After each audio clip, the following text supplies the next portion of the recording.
తదుపరి మిథున రాశి. మిథున రాశి వారికి ఆర్థిక పరిస్థితి అంతంత మాత్రంగా ఉంటుందని మీరు భావించిన ఆర్థిక పరిస్థితి పుంజుకుంటుంది. అనుకోనటువంటి సమస్యలు ఎదురైనా అధిగమిస్తారు.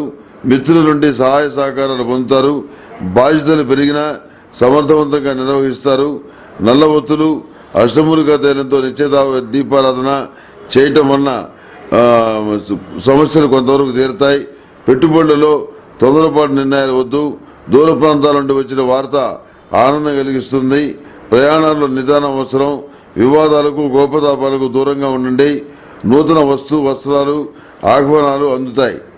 అంతేకాకుండా ప్రతిరోజు కూడాను అష్టమూలిక గుగ్గిలంతో వ్యాపార ప్రదేశంలోనూ గృహంలోనూ పొగ వేయటం చెప్పదగినటువంటి సూచన. ములుగు.com ప్రేక్షకులకు కార్తీక మాస శుభాకాంక్షలు. కార్తీక మాసం ఎంతో పవిత్రమైన మాసం. పరమేశ్వరుడికి అత్యంత ప్రీతికరమైనటువంటి మాసం. ఈ మాసానికి అధిపతి దామోదరుడు కనుక శివకేశవులిద్దరికీ కూడాను ఇష్టమైనటువంటి ప్రీతికరమైనటువంటి మాసంగా పురాణాల్లో ఇతిహాసాల్లో చెప్పబడుతుంది. కార్తీక మాసంలో చేసేటటువంటి దాన ధర్మాలకి, ఉపోషాలకి, పూజలకి, యజ్ఞయాగాది క్రతువులకి, కార్తీక దీపానికి ఎంతో ప్రాశస్త్యం ఉంది. కనుక ఈ కార్తీక మాసం యొక్క గొప్పతనాన్ని మనం తెలుసుకోవాలి. కార్తీక మాసంలో ఆచరించవలసినటువంటి పనులు కూడాను ఆచరించాలి.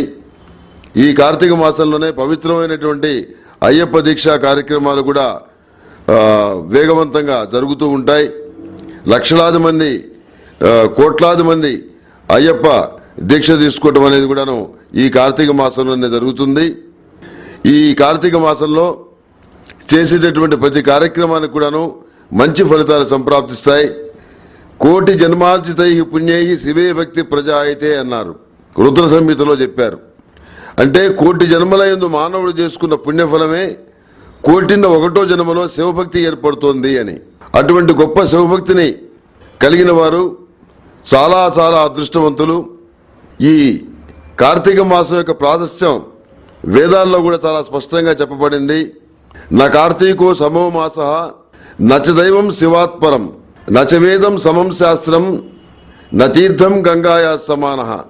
దీని అర్థం ఏంటంటే కార్తీక మాసాన్ని మించినటువంటి మాసం లేదు, గంగను మించినటువంటి ఉత్తమమైనటువంటి తీర్థం లేదు, శివుణ్ణి మించినటువంటి దైవం లేడు, వేదాన్ని మించినటువంటి శాస్త్రం లేదు అని దీని అర్థం.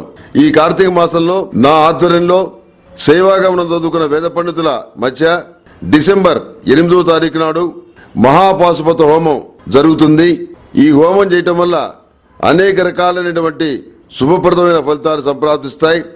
ఈ కార్తీక మాసంలో డిసెంబరు 8వ తారీఖు నాడు, 9వ తారీఖు నాడు శ్రీశైలంలో ఉన్న మా ఆశ్రమంలో ఈ కార్యక్రమాలు జరుగుతాయి.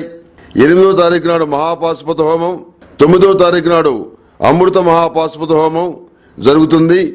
కనుక ఈ హోమంలో పాల్గొని మీ యొక్క కష్ట నష్టాలు ఏవైతే ఉన్నాయో వాటికి దూరంగా ఉండాలని, మంచి అభివృద్ధి సాధించాలని, పరమేశ్వరుడి యొక్క అనుగ్రహాన్ని సంపూర్ణంగా పొందాలని మీకందరికీ తెలియజేస్తూ, ఈ కార్తీక మాసంలో జరిగేటువంటి అత్యంత అరుదైనటువంటి మహాపాశుపత హోమంలోనూ అమృత మహాపాశుపత హోమంలోనూ పాల్గొనవలసిందిగా మీకందరికీ సూచిస్తున్నాను.